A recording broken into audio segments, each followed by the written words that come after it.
About 2 or 3 years ago, I was heading home from university one night, waiting in a bus shelter for the bus to come. I usually had fairly long waits as my bus only came every 30 minutes, and I passed the time by listening to music on my phone. This particular night, I saw a homeless man digging through a garbage bin nearby. He kept glancing over at me and was acting kind of funny, so I tried to avoid eye contact. He eventually came up to me and I saw that he was fairly young, maybe about 30, and had spiderwebs tattooed all over his neck. He then asked me a very strange question. Where's your daddy? I was really confused and thought I'd misheard him, so I asked, "What?" He repeated his question. Where's your daddy? I said that my dad was at home waiting for me, but that wasn't enough for him apparently. He proceeded to grab my arm and say, Let's go find your daddy. I kind of pushed him off and told him to leave me alone, but he kept insisting that we go find my daddy, almost like I was a lost little kid. I figured the guy was on drugs or mentally ill or something, but he kept talking to me and trying to get me to go with him, sometimes walking away but always coming back a few minutes later. I considered leaving and walking to the next bus stop, but again, my bus only came every 30 minutes and I didn't want to miss it by accident. Eventually, the guy simply said, Maybe you should call your daddy and ask if he's okay. I was really freaked out at this point, but thankfully saw the bus coming down the street.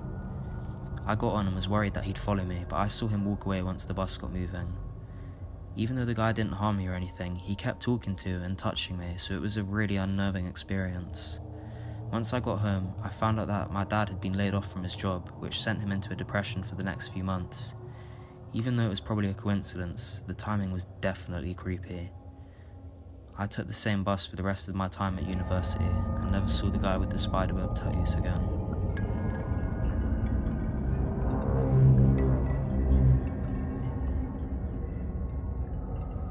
Context: I'm an 18-year-old male and the lady was 40-ish. Well, this happened last night. I was out clubbing with my mates. It was going well, and then my girlfriend wanted me to meet her in another club. We have had some disagreements recently, to talk about them. So I go and she's with her friend and her friend's mum. They are looking at me all evil and I don't really think much of it, but yeah. I talk to my girlfriend and then her mate's mum looks at me and gives me the middle finger. I think she's joking, so I do it back, kinda smiling. She does it again, but this time she's staring at me and looks crazy. She starts storming towards me and starts shouting at me in my ear about how I'm a bad boyfriend to my girlfriend and lots of swearing. At this point, I'm quite freaked out. I stand up and say, "What you on about?" And she throws a whole pint of some kind of alcohol on me. I'm now drenched and my hair and all my skin is sticky. I walk after her outside the club. We have an argument about why she did that and she is really getting angry.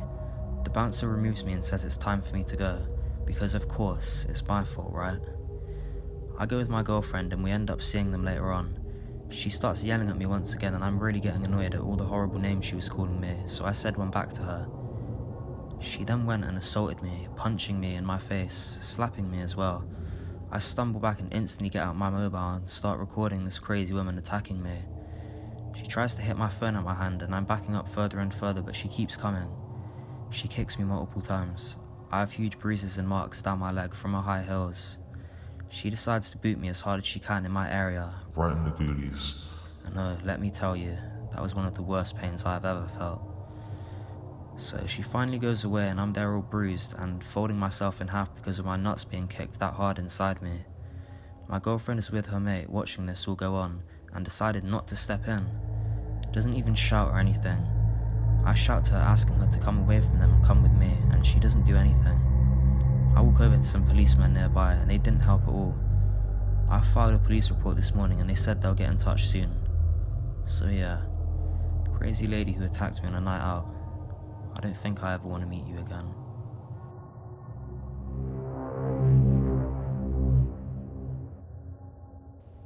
When I was younger, between the ages of 12 to 15, I lived in a very quiet and well-to-do neighbourhood.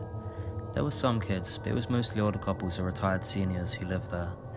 It's a very safe neighbourhood. My parents don't lock their car doors at home and sometimes the front door is left open with the storm door unlocked, so nobody really assumes anything is going to happen. Anyway, since there were so few kids in the neighbourhood, we all knew each other.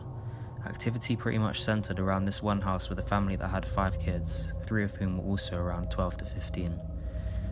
Often, we'd go out in the evening / early nighttime to their house and play manhunt in the dark while our parents would hang out and chat.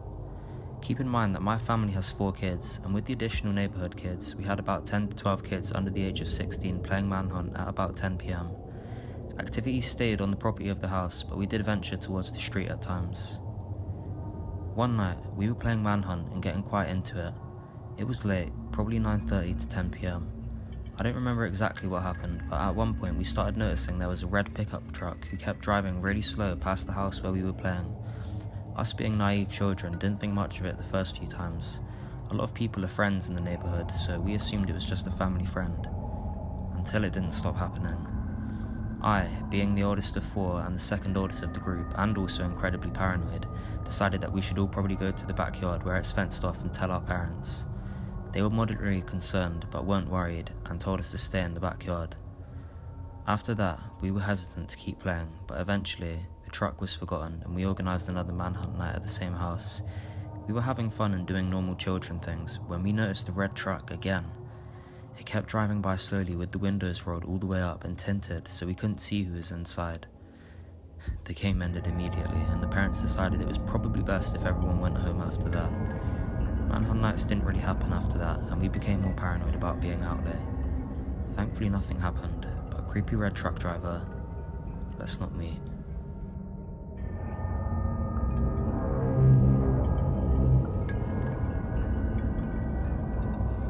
This isn't the usual type of story on here, but I thought this would be worth posting.